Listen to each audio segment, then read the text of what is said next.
Lowry writes, quote, because of the way our neocortices effortlessly engage in bidirectional abstract thinking and symbolic reasoning, people can and often do live their entire lives cognitively entrapped under these population scale consensual hallucinations, where it's impossible for them to see how vulnerable they are to psychological abuse and exploitation through their belief systems.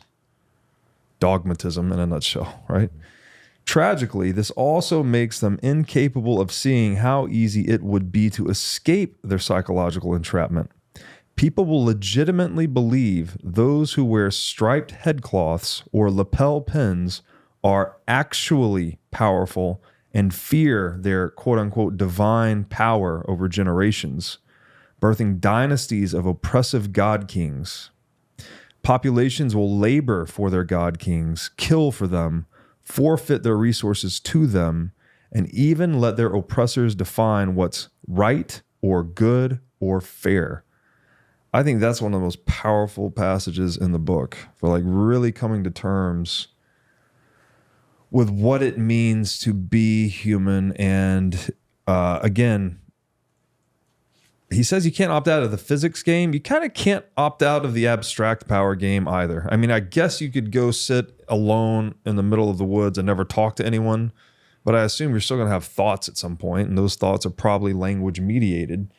So this abstract power game is as unopt-outable, if that is a way to say it, damn near as much as the physics game. And he's so much more eloquent the way he puts it. I have this brief passage in my book where I'm talking about something similar. And the example I give is like, you would probably feel nervous meeting the US president. And the question is why? At the time I wrote this, Joe Biden was the president. I said, it's just a child sniffing old man. Like, why are you so nervous to meet this guy?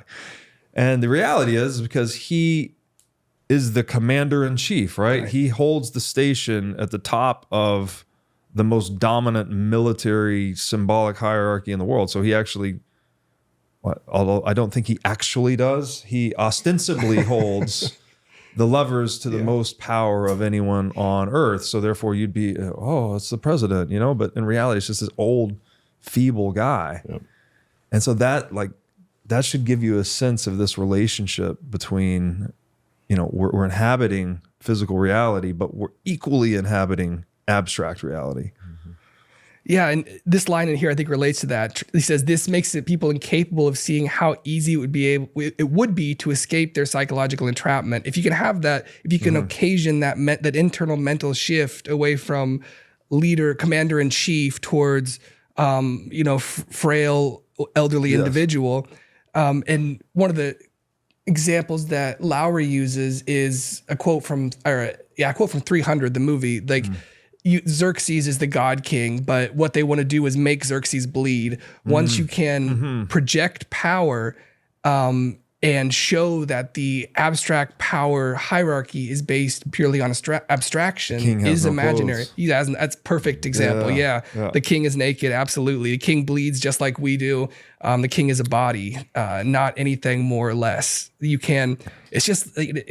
It's tragic. Like he says, it's tragic how easy it would be. And it seems you just got to make Xerxes bleed. Yes, no, absolutely. And that proves that he is a man and not a god. Right. And so then that abstraction is shattered because it's been reconciled to the physical reality of him being a biological male. And all of a sudden, what? Well, if you've shattered that illusion, then there's this cascading effect of like, oh, well, maybe I don't need to serve this guy or be a slave to this guy or whatever it is. And so, yeah, it's so interesting, right? They didn't even need to kill him. They just needed to cause him to shed blood, basically. It's a great example. Why? So, okay, I think that's a pretty. Is there anything you guys want to add to metacognition? I mean, I think we've kind of defined it pretty well. The next question I was going to ask is like, what is its big role in Lowry's thesis? I think it has a few roles, but I think one of the big things that it reminds us of is that because metacognition is metabolically costly, you have to do this cognitive shift to stop seeing the world as your mental projection and for what it is, which many people maybe have lost that capacity entirely to get out of the dream they're in. But that idea that we are in a dream, especially in cyberspace, and metacognition, the things that are metacognitive tactics enable us to extricate ourselves from that type of hallucination that we're caught within in an abstract power hierarchy.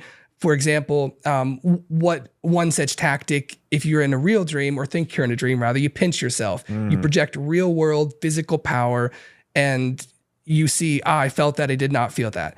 And so the question in Lowry's thesis is, if you're caught in the consensual dream that is cyberspace, how do you pinch yourself? How do you project real world physical power to show you what is real and what is not within that realm? And of course, we've talked about Bitcoin's proof of work aspect of that as projecting power. And so that's the connection to Lowry's thesis. And it's a metacognitive tactic to help us break out of the hallucination. Yeah, it's a reconciliation, right? That you're testing because even your own perception, and he goes into this in the book, right? That you can't even really trust the integrity of your perception because, it could be a hallucination, could be a dream. That's why we say pinch yourself. Yeah. It's a physical it's a physical test of the illusion in a way. And so you see if there's a physical signal of pain inside of the illusion, and that tells you if it's real or not.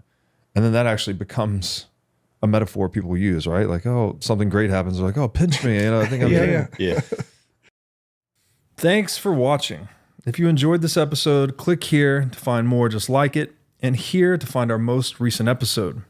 Also, make sure to like this video to help shine light on the corruption of money, and be sure to subscribe to this channel to stay connected.